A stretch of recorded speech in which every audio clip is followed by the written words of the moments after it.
మన ఫ్రెండ్షిప్ ఎంతో కానీ మిగిలిన అందరూ నన్ను కొట్టేట్టున్నారు. ఇంతమందిలో మీకు ఒక రావులే కనబడుతుంది.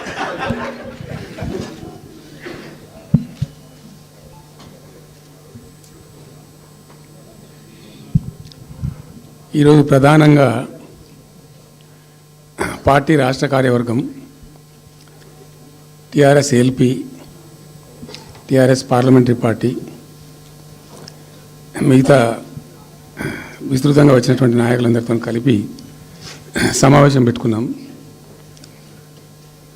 ప్రధాన కారణం, the main agenda of the meeting was Palamuru Rangareddy ఎత్తిపోతల పథకంలో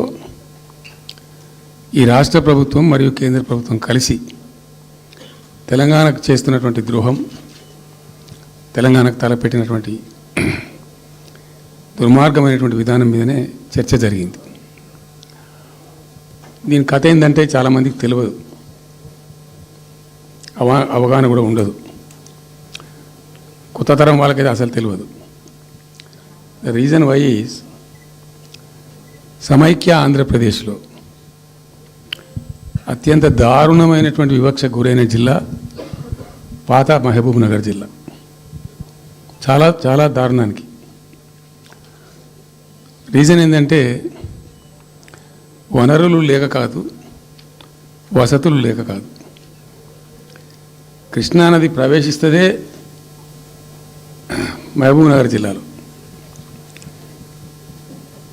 సరే, ఇప్పుడున్న తెలంగాణ, అప్పుడు ఉన్న ఆంధ్రప్రదేశ్ మొత్తం చూస్తే కూడా 300 కిలోమీటర్స్ కృష్ణానది పారుతుంది కూడా మహబూబ్ నగర్ జిల్లాలో. 308 కిలోమీటర్లు పారుతుంది. 308 కిలోమీటర్స్ పారుతుంది. ఇది రెండు రాష్ట్రాలు కలిపి లెక్క చూస్తే కూడా. అయినా కూడా 50 ఏళ్ళు అప్పటికి 50 ఏళ్ళు పరిపాలించినటువంటి కాంగ్రెస్ పార్టీ కానీ, ఆ తదనంతరం సుమారు దగ్గర ఒక 20 ఏళ్ళు పరిపాలించిన తెలుగుదేశం పార్టీ కానీ, పాలమూరుకు చాలా దారుణమైనటువంటి తిరిగి కోలుకోలేనటువంటి దెబ్బ కొట్టిన పార్టీలు ఈ రెండు పార్టీల ప్రభుత్వాలు.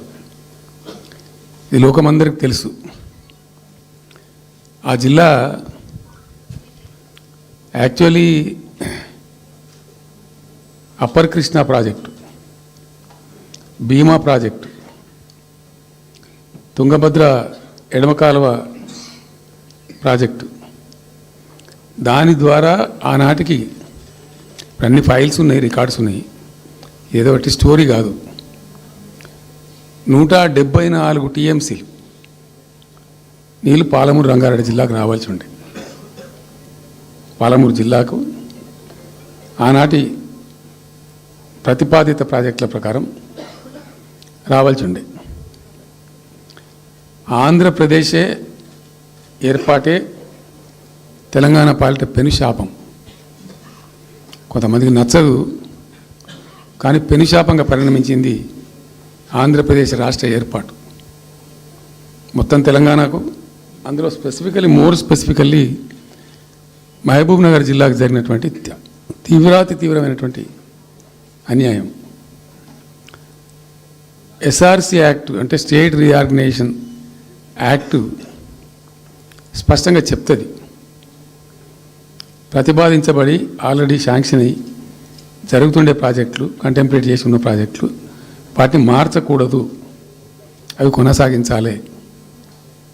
ఆ చట్టం ఉండగా కూడా వాటి అన్నిటినీ కాదని వీటిని మొత్తం అబాండన్ చేసి పడేసినారు. అట్లా చాలా చేసినారు. అక్కడ గోదావరి మీద చూసుకుంటే దేవునూరు ప్రాజెక్టు కావచ్చు, ఇచ్చంపల్లి కావచ్చు, రకరకాల ప్రాజెక్టులను అబాండన్ చేసినారు. అందులో అతి తీవ్రమైనటువంటి అన్యాయం మహబూబ్ నగర్ జరిగింది. ఇలా మహబూబ్ నగర్కి ఇచ్చే పాలమూరు ఎత్తిపోతలో మరొకటి కొత్త స్కీమ్ కాదు. గతంలోనే 174 టీఎంసీలకు ప్రాజెక్టులు రూపకల్పన జరిగి అంత అయింది. అయితే మేము చాలా వాదించినాం. మధ్యలో బ్రిజేష్ కుమార్ ట్రిబ్యునల్ వస్తే కూడా అక్కడ పోయి ఆ ట్రిబ్యునల్ని కలిసి చాలా ప్రయత్నాలు చేసినాం. ఉద్యమ సందర్భంలో, ఉపన్యాసాలలో, కరపత్రాలలో